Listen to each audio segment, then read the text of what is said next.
The thermometer nailed to Soren Haldor's cabin wall read 74 degrees on a February morning when the outside air had frozen solid at 29 below zero. Inside cabins a mile down the valley, families huddled around fires that couldn't keep the cold from seeping through dirt floors, while Soren walked barefoot across his floor, warmed by hundreds of tons of volcanic rock beneath his feet. Before we dive in, let us know where you're watching from, and if stories like this move you, hit that subscribe button, because tomorrow's episode is even more unbelievable than this one. The year was 1851. The volcanic plateau region of the Idaho Territory stretched across a landscape that seemed designed to test human endurance. Black basalt formations jutted from earth that froze solid from November through March. Sparse stands of pine provided barely enough timber for construction and fuel. Water sources froze to the bottom during the coldest weeks. Men and women who settled this country did so knowing the land would try to kill them with systematic efficiency. Soren Haldor had survived 4 winters in this environment. He had arrived in the spring of 1847 with his wife Astrid, drawn by the promise of land that cost nothing but the willingness to endure. They had built a cabin using methods common across the American frontier. Logs cut from nearby pine stands, notched at the corners, stacked to form walls, roughly 12 feet by 16 feet, a single door. 2 small windows covered with oiled paper. A dirt floor packed hard by foot traffic and time. The cabin kept out wind and rain. It provided shelter from summer sun and protection from autumn storms. But in winter, it became a structure that could barely sustain life. The dirt floor, despite being packed and covered with pine needles and hides, remained perpetually cold. Frost formed on the inside walls when temperatures dropped below zero. The fireplace, built from river stones and mud mortar, consumed enormous quantities of wood, but heated only the immediate area around the hearth. 3 feet from the fire, the temperature dropped precipitously. 6 feet away, breath formed visible clouds in the air. Soren and Astrid spent winters sleeping as close to the fire as safety allowed. They wore every piece of clothing they owned in layers. They heated stones in the fire and placed them beneath their blankets for temporary warmth that faded within hours. They burned through wood supplies that represented weeks of cutting and hauling. And still, the cold crept in through the floor, through the gaps between logs, through the very earth beneath their feet. This was normal. Every settler in the region lived the same way. Some cabins were slightly better built, some fireplaces were marginally more efficient.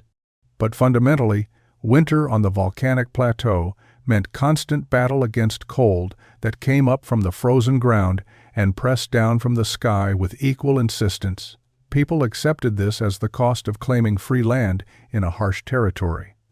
Soren had accepted it too, until the winter of 1851, when acceptance stopped being possible. That winter would change everything he understood about survival in cold country. But the change would begin not with innovation or insight, but with loss that made continuing in the old way unbearable. February brought temperatures that dropped below zero and stayed there for weeks.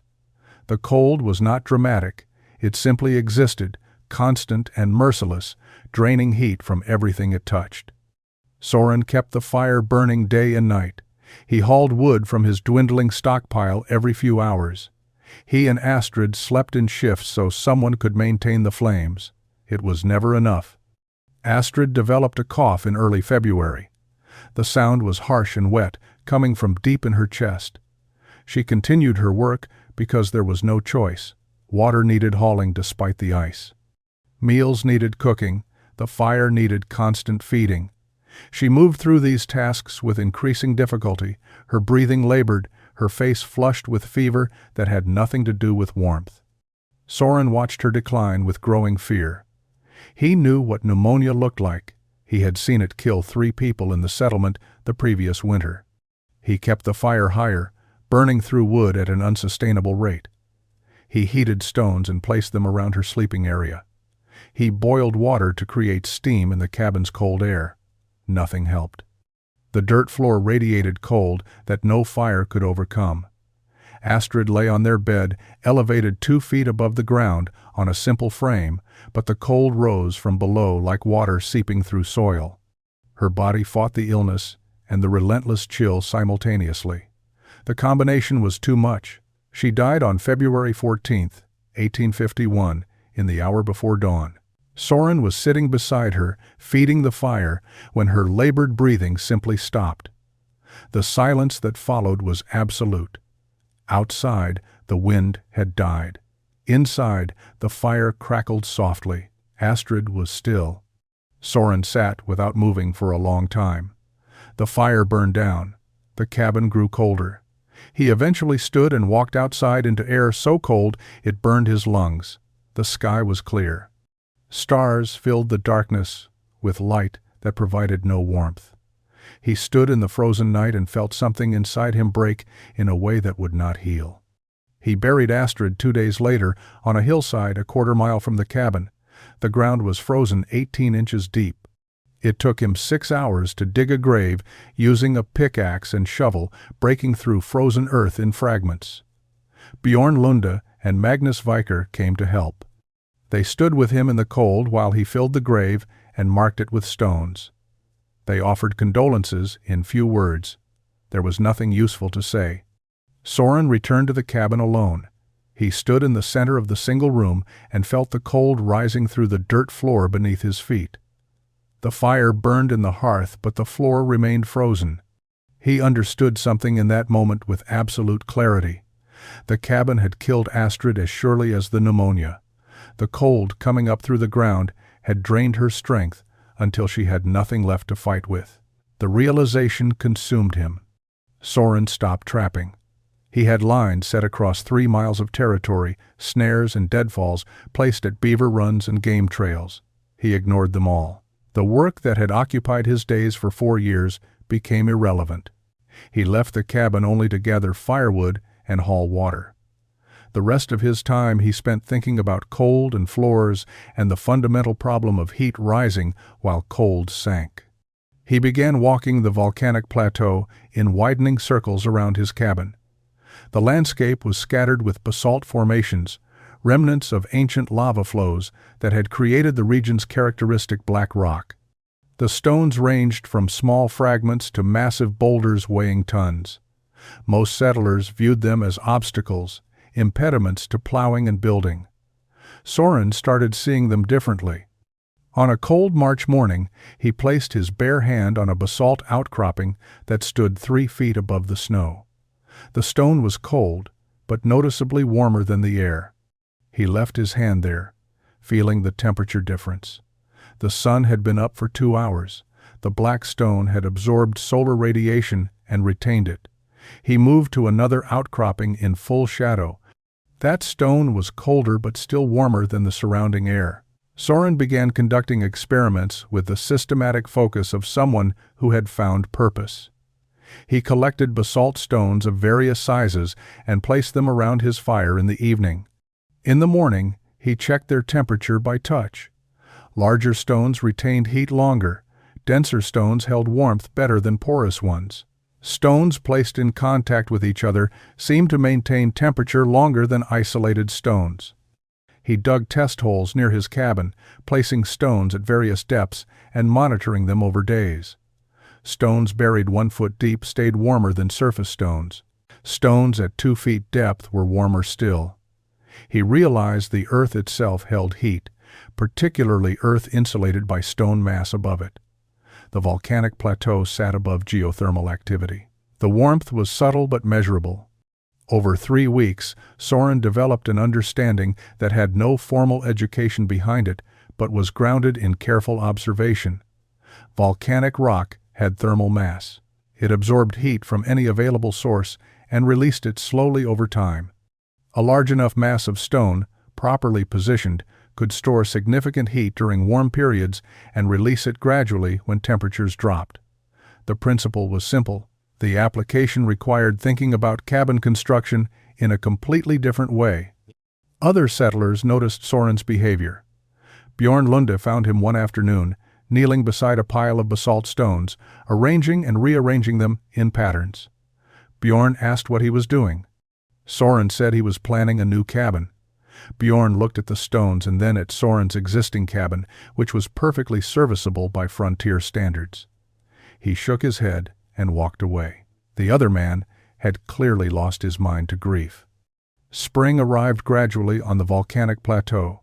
Snow melted in patches, revealing black earth and scattered stone. Soren emerged from winter with a plan that seemed insane to everyone who heard it. He was going to build a new cabin. The foundation would be constructed entirely from volcanic rock. The floor would rest on top of this stone platform. The thermal mass would keep the floor warm through winter. Magnus Viker was the first to hear the complete explanation. He listened with increasing disbelief as Soren described his intentions. Build a foundation from hundreds of tons of stone? Haul basalt from lava fields miles away? Stack it in courses 2 to 3 feet thick? Magnus asked the obvious question, why would anyone build a cabin on top of cold stone? Stone was cold. Stone conducted heat away from structures. Everyone knew this. Soren tried to explain thermal mass, heat retention, and gradual release.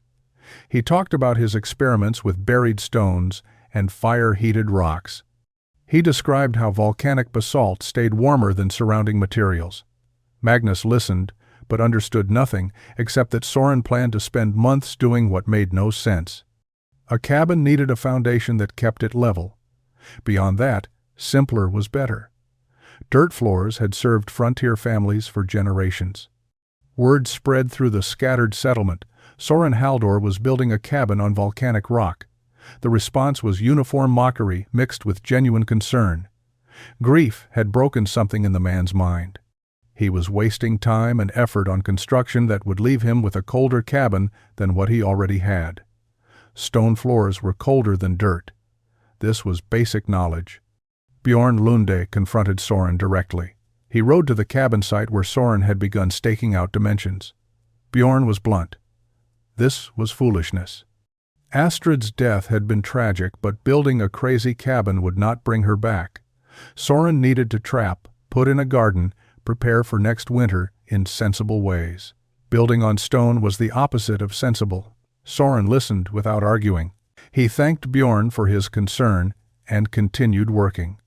He had no interest in defending his plans to people who would not understand the principle behind them. The thermal mass concept required accepting that stone could store and release heat over long periods. It required understanding that building up on stone was different from building directly on frozen ground. These were not intuitive concepts for men whose building knowledge came from tradition and necessity. Leif Nordstrom offered different criticism. Even if Soren's theory about warm stones was correct, the labor involved was absurd. Hauling hundreds of heavy stones, stacking them precisely, building a cabin on top, all of this would take months of brutal work. For what? A floor that might be slightly warmer? The effort-to-benefit ratio made no economic sense for a man trying to survive on the frontier. Soren absorbed the criticism and continued planning. Soren began the work in late April of 1851. The first task was stone selection, and he approached it with obsessive precision that surprised even himself. He needed hundreds of individual stones. Not just any volcanic rock would work.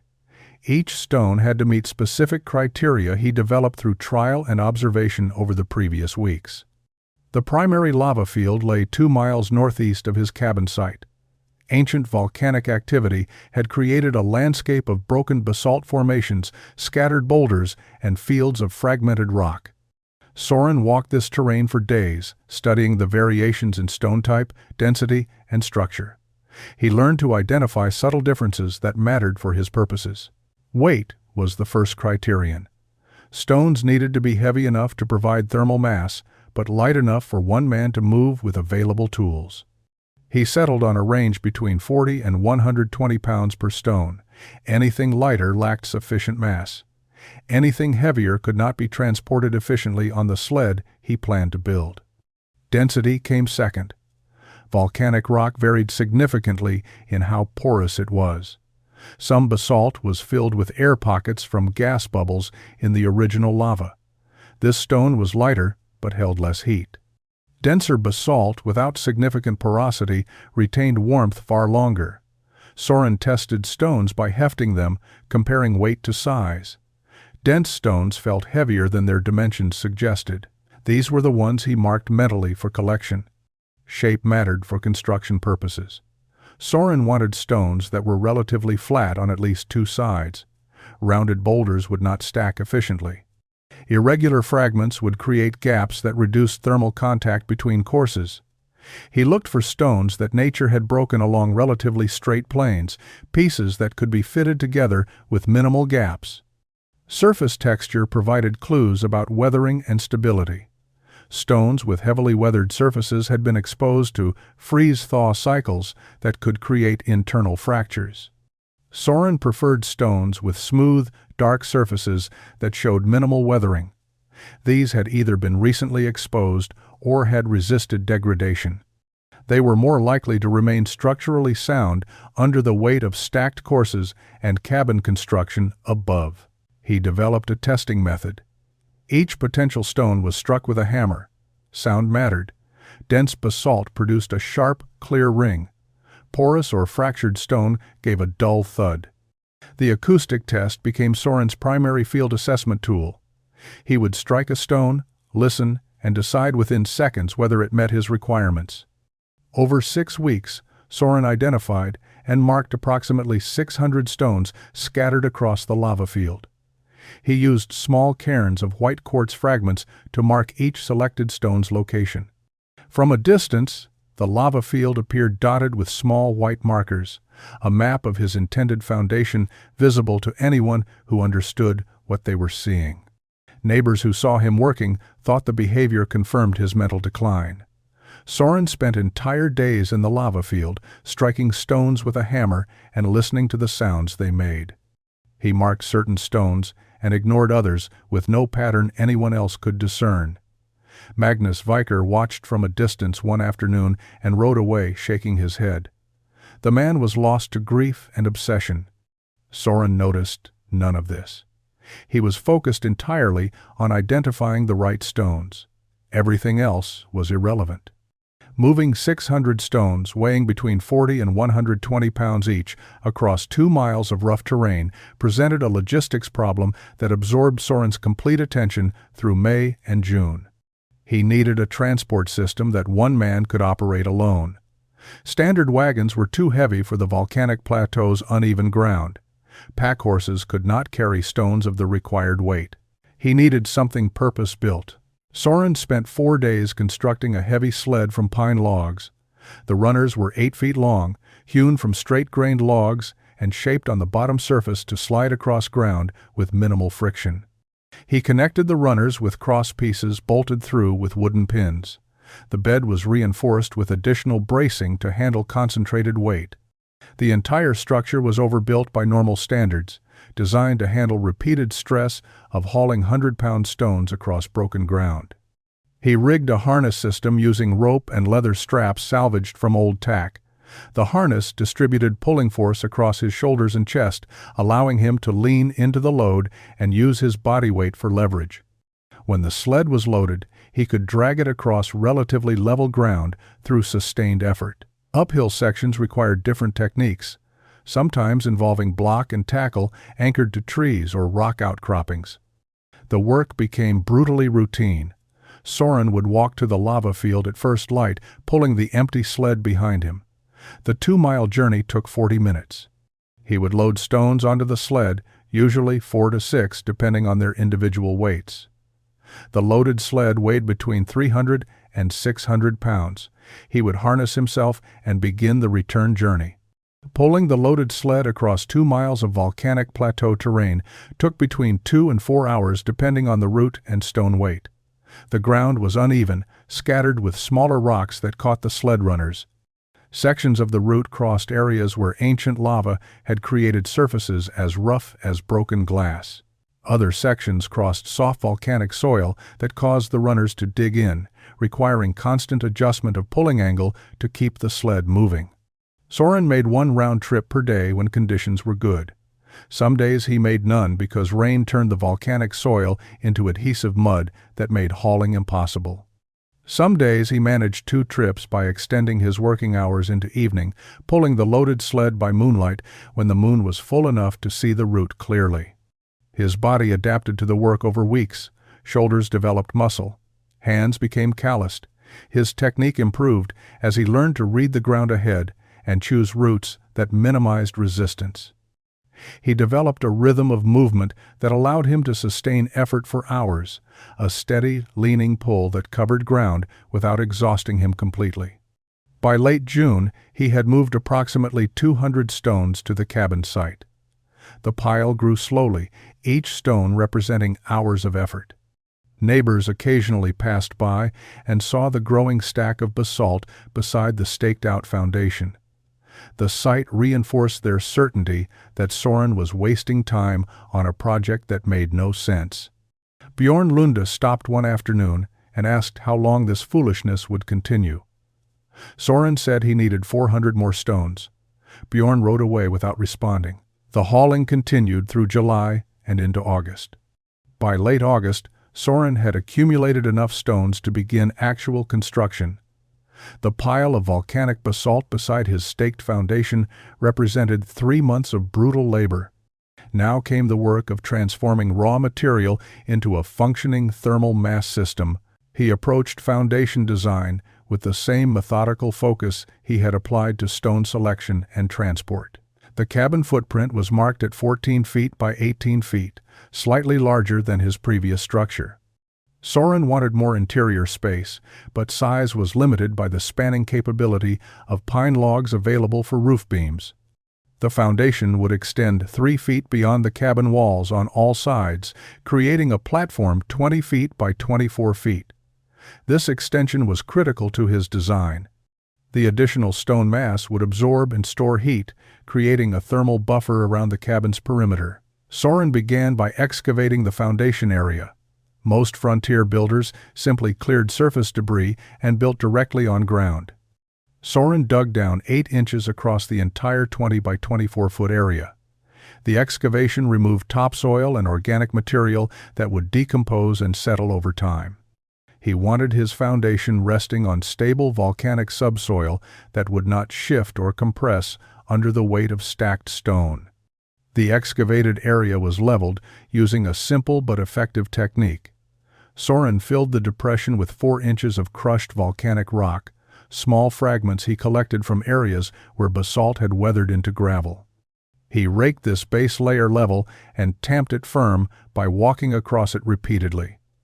The crushed rock created a stable, draining base that would prevent moisture accumulation beneath the foundation.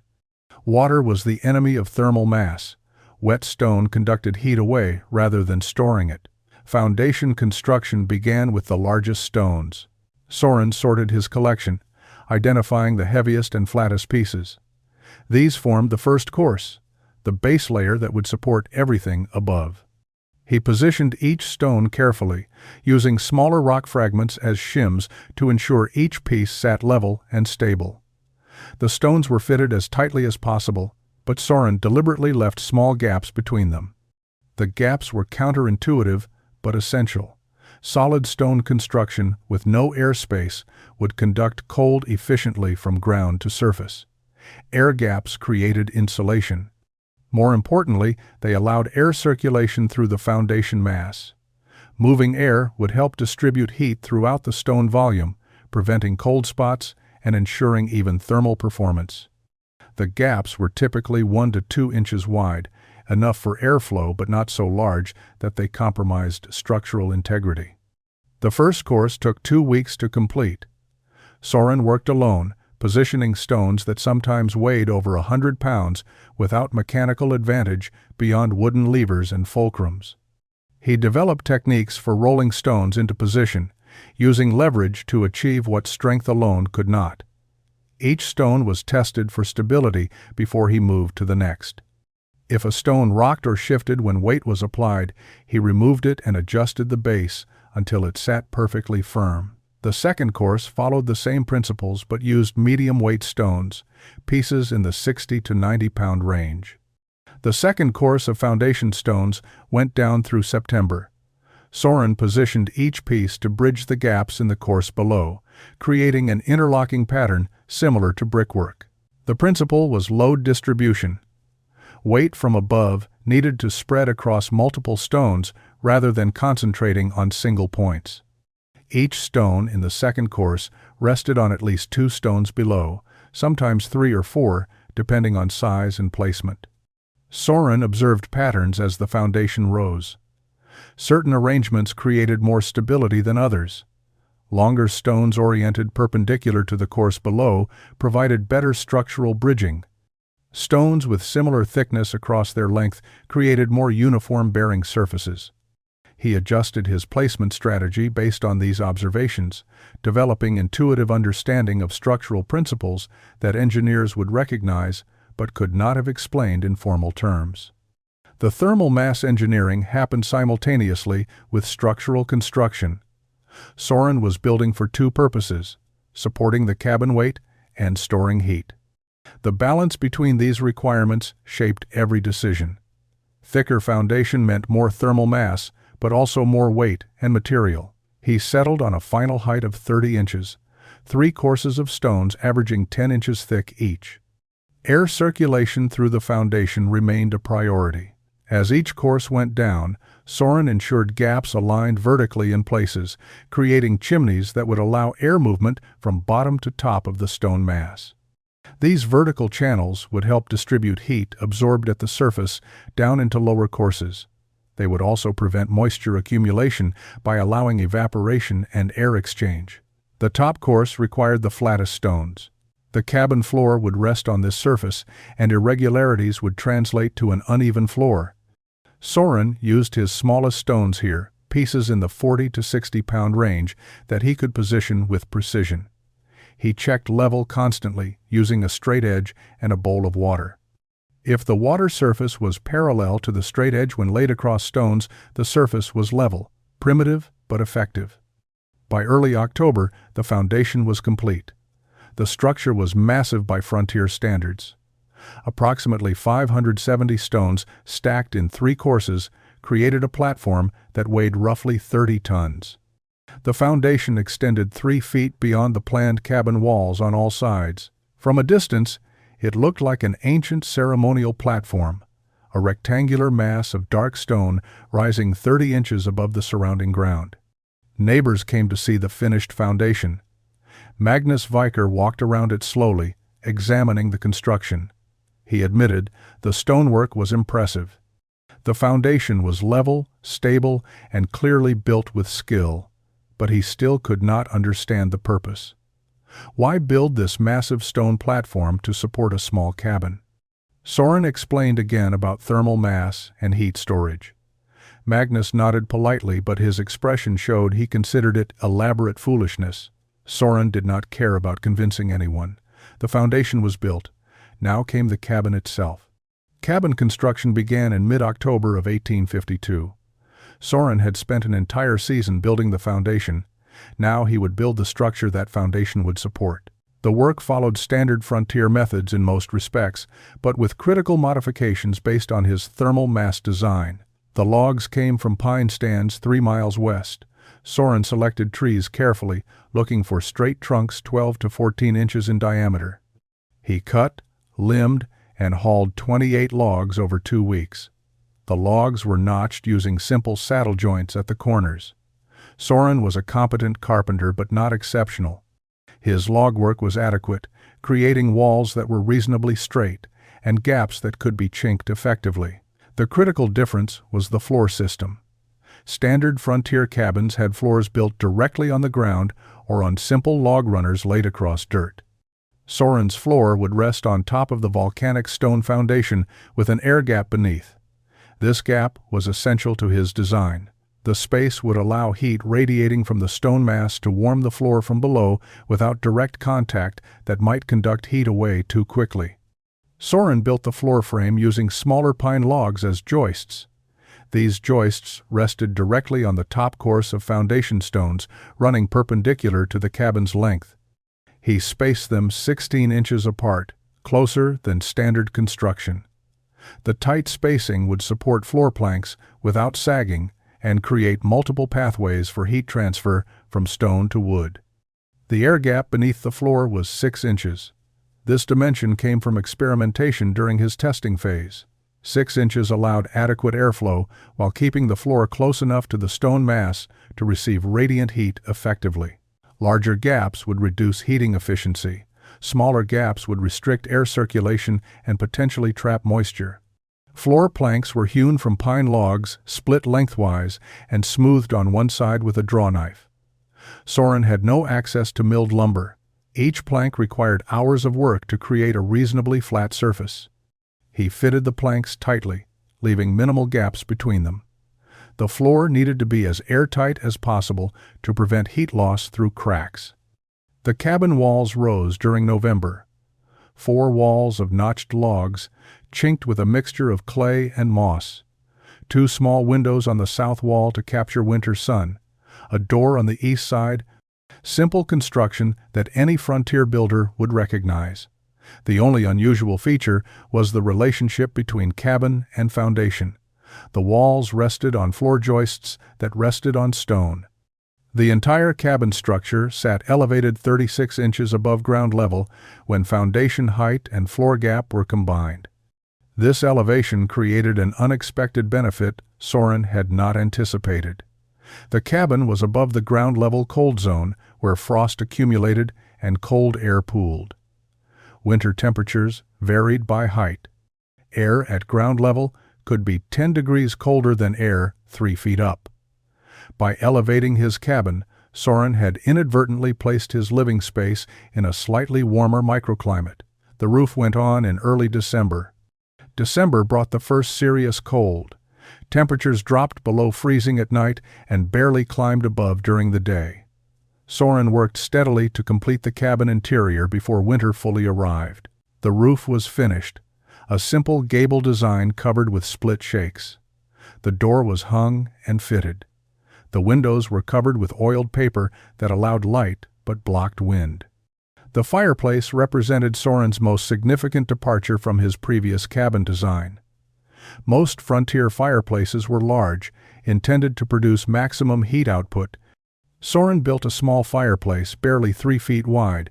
The opening was proportionally smaller than standard construction. The firebox was shallow. The entire structure seemed inadequate for heating a cabin through a plateau winter. The fireplace design was intentional. Soren did not need massive heat output if his floor provided baseline warmth. The fireplace only needed to supplement the radiant heat coming from the volcanic foundation. A small, efficient fire would be adequate. It would consume less wood, produce less smoke, and require less maintenance than the roaring fires his neighbors would burn all winter. Soren built the fireplace from river stones, using clay mortar mixed with sand for durability. The chimney was narrow, rising 8 feet above the roof peak. He included a smoke shelf inside the chimney, a horizontal ledge that deflected downdrafts and reflected heat back into the room. The feature was common in quality construction, but rare on the frontier, where speed mattered more than efficiency. Interior finishing consumed the rest of December. Soren built a sleeping platform against the north wall, elevated 2 feet above the floor. Storage space beneath. A simple table and 2 benches. Shelves mounted on the walls for supplies. Everything was utilitarian, built for function rather than appearance. He was a widower living alone. Comfort mattered more than aesthetics. By late December, the cabin was ready for occupancy. Soren moved his possessions from the old cabin to the new structure. The process took 1 day. He owned little beyond basic tools, trapping equipment, cooking implements, and bedding. Everything fit in the new cabin with room to spare. The first night in the completed cabin, Soren did not light a fire. He wanted to understand the baseline thermal performance before adding heat from combustion. The outside temperature was 15 degrees. Inside the cabin, with no fire, the temperature held at 42 degrees. The floor was noticeably warmer than the air, probably 50 degrees based on how it felt to bare feet. The warmth was coming from the foundation. 3 months of autumn sun had poured energy into 30 tons of volcanic rock.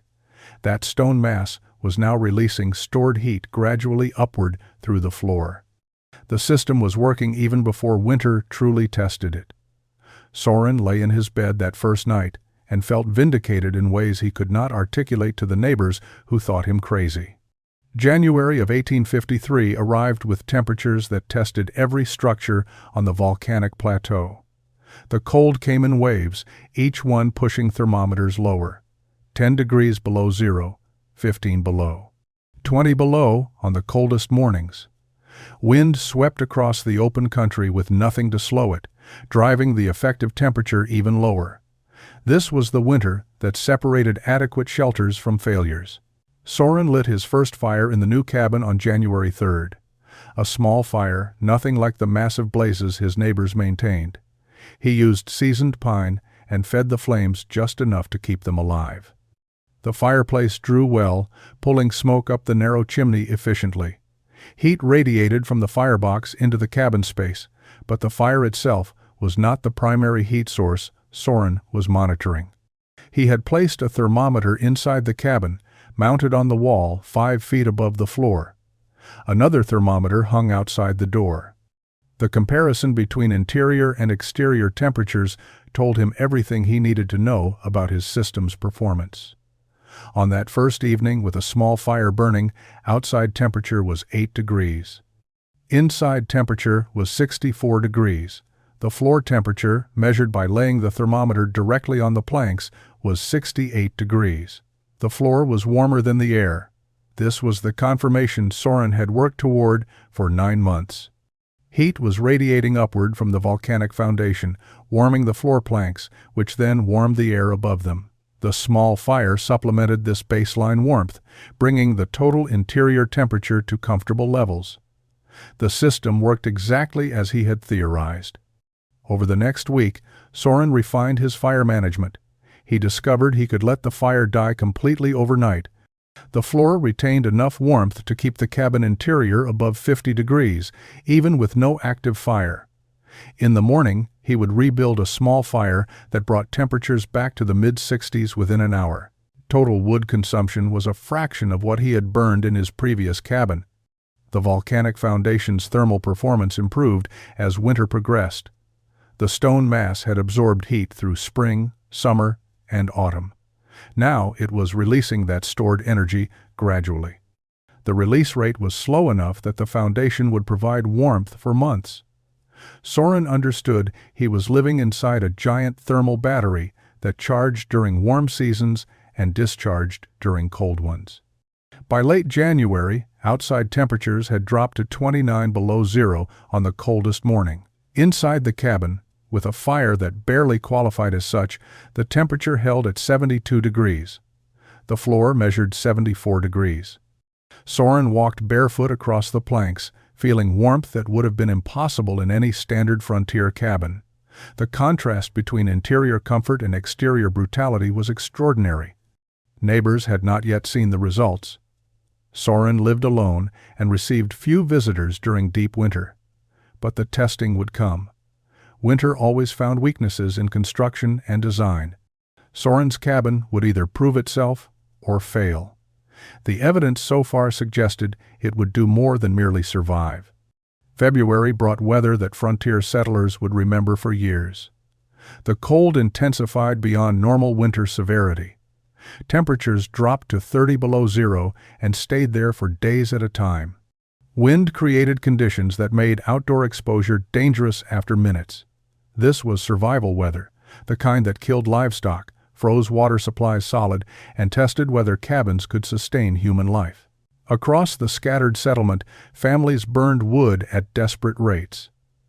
Bjorn Lunde's woodpile, cut and stacked through the entire autumn, diminished visibly week by week. He kept 2 fires going constantly, one in the main fireplace and another in a smaller hearth on the opposite wall. Both fires consumed wood faster than seemed possible. Despite this, the dirt floor of his cabin stayed frozen. His children slept in layers of clothing and furs, huddled as close to the fires as safety allowed. Magnus Viker faced similar conditions. His cabin was slightly better built than Bjorn's, with tighter chinking and a more efficient fireplace. It made little difference. The cold came up through the dirt floor like water rising through sand. His wife, Sigrid, developed chilblains on her feet from constant exposure to the frozen floor. She wrapped her feet in wool and leather, but the cold penetrated everything. Walking across the cabin floor was painful despite multiple layers of insulation. Leif Nordstrom lost 3 sheep to the cold. The animals had been sheltered in a rough shed, but the structure provided inadequate protection. Leif found them frozen on a morning when the temperature had hit 34 below. The loss was significant economically and practically. Those sheep represented food and wool the family would not have. Winter was revealing the cost of marginal preparation and inadequate shelter. Soren's cabin existed in a different reality. Outside, temperatures identical to what his neighbors endured produced entirely different interior conditions. On the morning Leif's sheep froze, Soren's interior temperature was 71 degrees. His floor measured 74 degrees. He maintained a fire so small it would have been laughable in any other cabin. A few pieces of wood burning lazily, producing minimal flame, barely qualifying as a heat source. The volcanic foundation was performing beyond even Soren's optimistic projections. 30 tons of basalt, charged with heat absorbed over months of sunshine, released energy with remarkable consistency. The thick stone mass acted as a thermal flywheel, resisting temperature changes in either direction. When outside temperatures plummeted, the foundation continued radiating warmth at essentially the same rate. The floor stayed warm. The cabin stayed comfortable.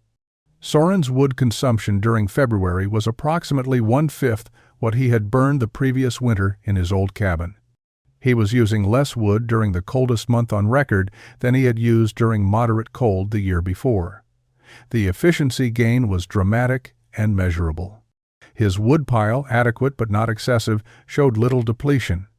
At current consumption rates, he had enough wood to last through 2 more winters without cutting additional fuel. The isolation of winter meant Soren's situation remained unknown to his neighbors. They were struggling to survive in their own cabins and had no reason to check on the man they considered foolish. Magnus Viker appeared at Soren's door on February 20th, 1853. It was mid-afternoon. The temperature was 22 below zero. Magnus looked exhausted and desperate. His face was weathered from cold exposure. Ice had formed in his beard. He asked if Soren could help. Sigrid was ill, weakened by cold and developing symptoms that looked like pneumonia. Their cabin was too cold. The fire could not keep up. Sigrid needed warmth or she would die. Soren did not hesitate.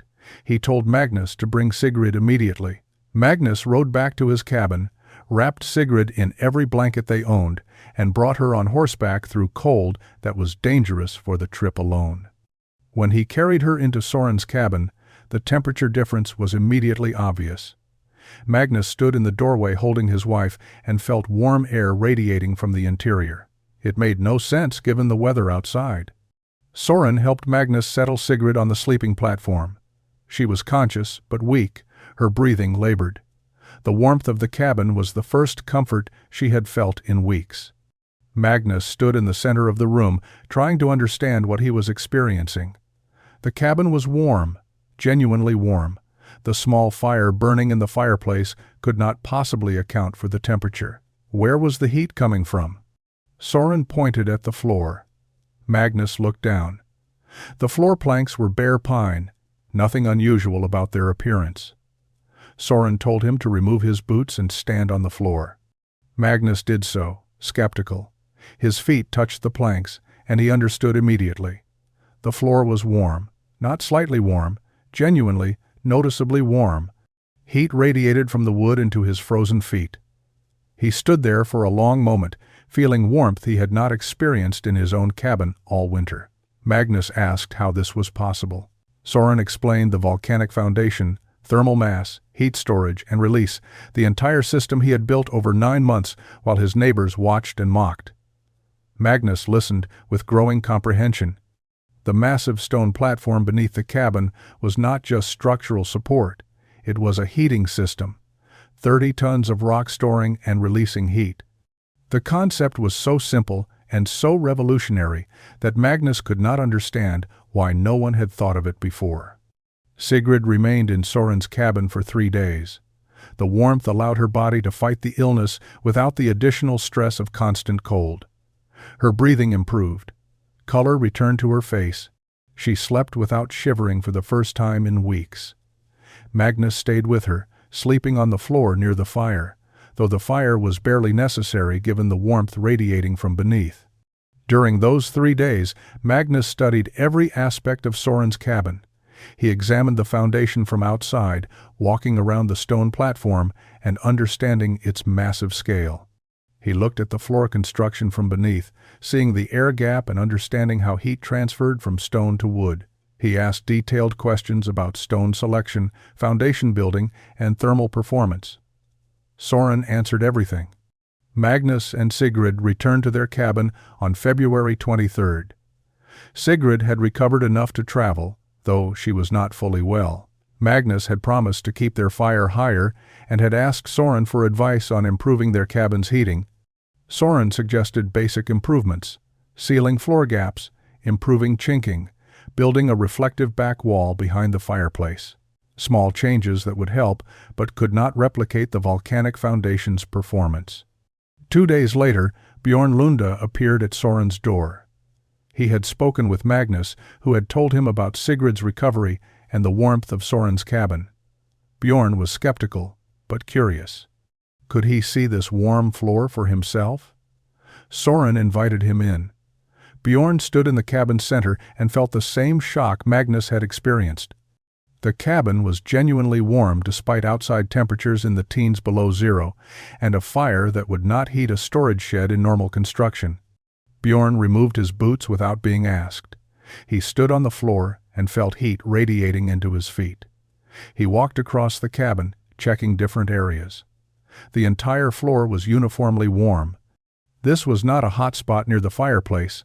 This was consistent warmth across the entire floor surface. Bjorn asked the same question Magnus had asked. How was this possible? Soren gave the same explanation. Volcanic rock foundation, thermal mass, heat storage through warm months, gradual release through cold months. The stone beneath the cabin weighed approximately 30 tons. It had absorbed solar energy and geothermal warmth for months. Now it was releasing that energy upward through the floor. The system required no fuel beyond the initial construction labor. It worked continuously without intervention. Bjorn's skepticism dissolved into something approaching awe. He was a practical man who understood value when he saw it. Soren had built something that fundamentally solved the primary problem of frontier winter survival: staying warm. Not merely surviving the cold, but living in genuine comfort while using minimal firewood. The implications were obvious. Anyone who built this kind of foundation would spend winters in warmth while using a fraction of the wood other families burned. Word spread rapidly through the small settlement. Within a week, 4 other men had visited Soren's cabin to see the warm floor. Each experienced the same progression: skepticism, shock upon entering, disbelief at floor warmth, questions about how it worked, and finally understanding that the massive stone foundation was not foolishness, but brilliance. The man they had mocked for 9 months had solved a problem none of them had properly understood was solvable. The questions became more technical. How deep was the foundation? What kind of stones worked best? How were they stacked? What about the air gap beneath the floor? How long did construction take? Could this work with sedimentary rock, or did it require volcanic basalt? Soren answered patiently, sharing everything he had learned. He had no interest in keeping secrets. If others could benefit from warmer cabins, that was acceptable. Spring arrived in late March, with temperatures that finally climbed above freezing during daylight hours. Snow melted in patches, revealing the volcanic plateau's characteristic black soil. Men emerged from cabins to assess winter damage and begin planning for the season ahead. The brutal winter of 1852 to 1853 had killed livestock, depleted wood supplies, and left families exhausted from months of fighting cold. Everyone who had survived wanted better preparation for the next winter. Leif Nordstrom was the first to approach Soren with a direct request. Could Soren help him build a volcanic foundation for a new cabin? Leif had visited Soren's cabin twice during late winter and understood the system's value. He was willing to invest the labor required if it meant his family would spend next winter in warmth instead of desperate cold. Soren agreed to help.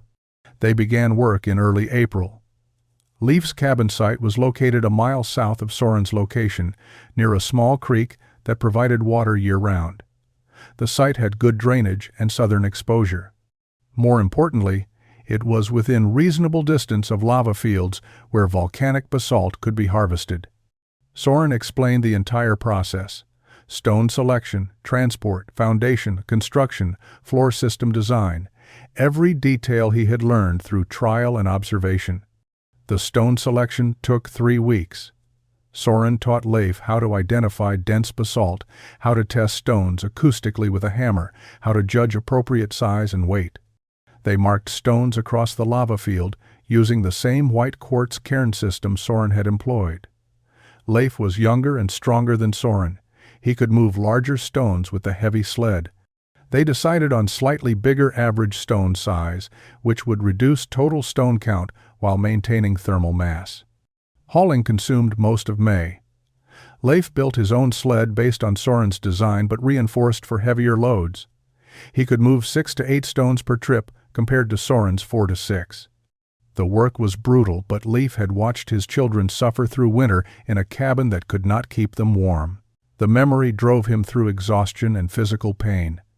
Every stone hauled was a stone that would radiate heat next February. Foundation construction began in early June.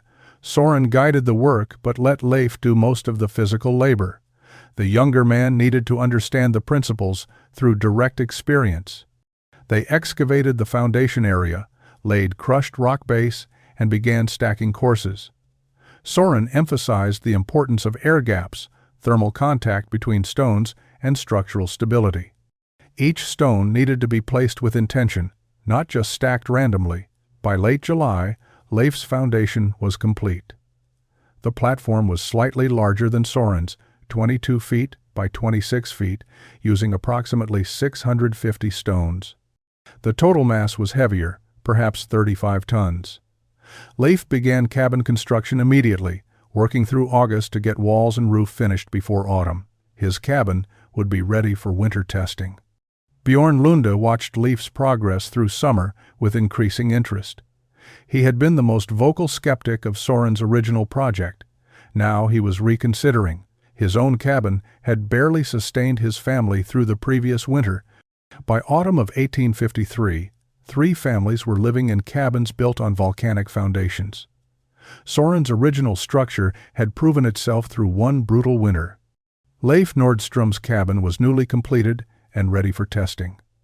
Magnus Viker had spent the summer building his own foundation, working alone but consulting frequently with Soren on technical details. Each foundation showed variations that reflected individual builders' interpretations of the core principles. Magnus had built a thinner foundation using smaller stones. His platform was only 20 inches thick compared to Soren's 30 inches. Magnus reasoned that less mass would heat and cool faster, potentially providing more responsive temperature control. The trade-off was reduced thermal storage capacity. Magnus's foundation would release its stored heat faster, requiring more frequent fire supplementation during extended cold periods. It was a calculated compromise between construction effort and performance. Leif's foundation incorporated a deliberate innovation. He had created larger vertical air channels through the stone mass by carefully aligning gaps in each course. These channels were approximately 4 inches in diameter and ran from the foundation's bottom to its top surface. Leif theorized the channels would improve heat distribution by allowing convective air circulation through the stone mass. Warm air would rise through the channels, drawing cooler air from below, creating continuous circulation that would move heat more efficiently than conduction alone. Anders Solberg, a surveyor who traveled through the region that summer, spent 2 days examining all 3 volcanic foundation cabins. Anders was educated, one of the few men on the plateau with formal schooling in mathematics and basic engineering. He understood the thermal mass principle immediately and recognized its significance. He took detailed measurements and made sketches of the construction techniques. Anders saw applications beyond individual cabins. Anders suggested modifications based on his engineering knowledge. The foundations could be improved by varying stone density through the vertical courses. Denser stones on top would provide better thermal contact with the floor. Less dense stones at the bottom would provide insulation from ground cold. The gradient would optimize heat storage in the upper courses where it was most useful for floor warming. None of the existing foundations used this refinement, but Anders documented it for future builders. The geographic spread of the technique began that autumn. Anders carried knowledge of volcanic foundation construction to other settlements during his survey work. He visited homesteads in eastern Oregon and western Wyoming where volcanic rock was abundant. He explained the principle to builders and settlers, showing his sketches and describing the performance characteristics. Several families began planning volcanic foundations for construction the following spring. Bjorn Lunde finally committed to building his own foundation in September. He had resisted through summer, still reluctant to invest the enormous labor required, but the memory of the previous winter and the visible evidence of warm cabins occupied by Soren, Leif, and Magnus overcame his hesitation. Bjorn began stone selection in late September, working frantically to accumulate enough material before winter stopped construction. He would not finish a complete foundation before snow fell, but he could make significant progress and complete the work next spring. The technique was evolving beyond Soren's original implementation. The winter of 1853 to 1854 provided the second major test of volcanic foundation performance. The cold was less severe than the previous winter, but still brutal by any standard. Temperatures regularly dropped below zero. Wind swept the plateau with consistent force. Standard frontier cabins required constant fires and heavy wood consumption. Volcanic foundation cabins performed as their builders had hoped. Leif Nordstrom's cabin maintained interior temperatures in the high 60s with minimal fire supplementation. His larger foundation mass and improved air circulation through vertical channels worked as designed. The floor stayed consistently warm, measuring 70 to 72 degrees throughout winter. His family spent the season in comfort that contrasted dramatically with their previous winter's suffering. Leif's children played barefoot on the warm floor, something impossible in standard construction. Magnus Viker's thinner foundation showed different characteristics. It responded more quickly to temperature changes, but required slightly more fire supplementation than Soren's or Leif's cabins. Magnus maintained small fires more frequently, burning perhaps 30% more wood than Soren, but still far less than standard cabins required. The trade-off between construction effort and performance proved acceptable. Magnus's family stayed warm through winter with wood consumption they could sustain. Word continued spreading through informal networks that connected scattered frontier settlements. Trappers, traders, and traveling craftsmen carried stories of cabins heated by stone foundations. The stories sounded implausible to people unfamiliar with thermal mass principles, but enough witnesses had experienced the warmth firsthand that the accounts carried credibility. By spring of 1854, volcanic foundation construction was being attempted in at least a dozen locations across the volcanic regions of Idaho, Oregon, and Wyoming territories. Not every attempt succeeded perfectly. Some builders used inappropriate stone types. Sedimentary rock lacked the thermal properties of volcanic basalt and performed poorly. Some foundations were built too thin or without adequate air circulation. These performed better than dirt floors, but fell short of the results Soren's careful design achieved. Some builders lacked the patience for proper stone selection and used whatever rock was convenient. These foundations provided marginal improvement at best. Successful implementations shared common characteristics: volcanic basalt or similar igneous rock, foundation thickness of at least 24 inches, careful stone fitting with intentional air gaps, proper floor system with 6-inch airspace beneath planks. These elements, when combined correctly, produced reliable heating performance. Builders who understood and implemented these principles achieved results comparable to the original cabins on the plateau. By 1858, volcanic foundation cabins existed across hundreds of miles of frontier territory. The technique had spread organically through demonstration and word of mouth rather than any formal documentation or promotion. Soren had never written instructions or claimed credit. He had simply built something that worked and helped others who asked for guidance. The knowledge spread because it solved a real problem for people who desperately needed solutions. Mortality statistics, incomplete but suggestive, indicated reduced deaths from cold-related illness in areas where volcanic foundations became common. Soren Haldor lived in his volcanic foundation cabin for 16 years. The structure aged well, requiring minimal maintenance beyond routine chinking repair and occasional roof work. The foundation itself remained essentially unchanged from the day he completed it in 1852.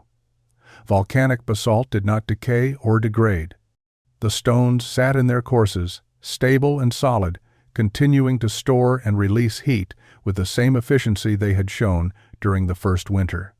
Soren never remarried. He lived alone, trapping in declining fur markets and eventually transitioning to subsistence farming and occasional carpentry work for newer settlers. He helped build 7 more volcanic foundation cabins over the years, sharing his knowledge freely with anyone who asked.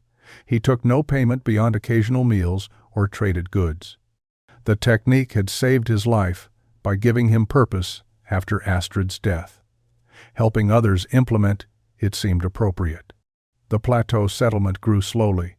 New families arrived, built cabins, struggled or succeeded based on preparation and luck. Many of the newer cabins incorporated volcanic foundations from the beginning, the technique having become standard practice for anyone building in the region. The dramatic difference in winter comfort between foundation and non-foundation cabins was obvious to anyone who experienced both. Builders who ignored the technique were considered foolish or ignorant. Soren's health declined gradually through his 50s. The years of hard physical labor, brutal winters, and frontier diet took cumulative toll.